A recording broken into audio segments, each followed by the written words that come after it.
एक घने पेड़ पर एक सुंदर तोता रहता था। उसके दो छोटे छोटे बच्चे थे जो देखने में बिल्कुल एक जैसे लगते थे। एक दिन जब मम्मा तोता खाना लेने गई, एक शिकारी धीरे से उस पेड़ पर चढ़ा और घोंसले से उसने दोनों बच्चों को उठा लिया। और जब उनको झूले में डाल रहा था, एक तोता तो उड़ गया पर दूसरे को उसने झूले में डाल लिया और अपने घर ले गया। वहाँ से एक साधु महात्मा जा रहे थे।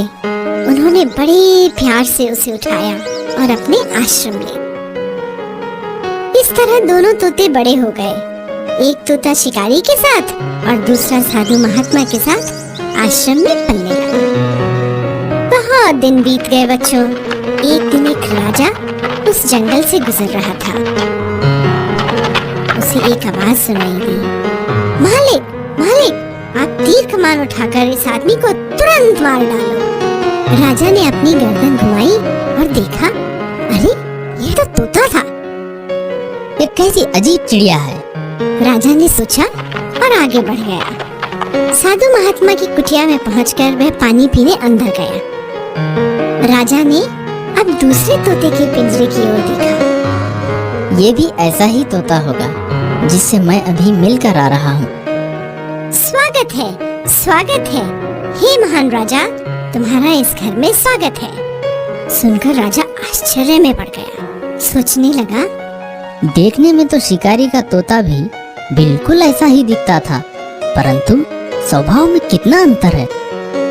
राजा पिंजरे के पास गया और बोला, मैंने जंगल में एक तुम जैसा तोता देखा था, जो देखने में तो तुम्हारे ही जैसा था, पर स्वभाव में बड़ा कठोर था। क्या वह शिकारी के घर में रहता था? तोते ने पूछा। हाँ हाँ, वही था वो तोता। राजा ने तुरंत उत्तर दिया। तोते की आंखों में दुख के आंसू बह निकले और उसने राजा को बताया, वही तो मेरा बेचारा भाई है। हम दोनों एक ही घोंसले में रहते थे। एक दिन जब मेरी माँ दाना चुगने गई हुई थी, एक शिकारी ने हम दोनों भाइयों को अपने जाल में फंसा लिया। मैं तो बचकर निकल गया और मेरा भाई उसी शिकारी के पंजे में फंस गया। मेरा बेचारा भाई शिकारी के साथ रहकर उसके जैसा ही क्रूर बन गया।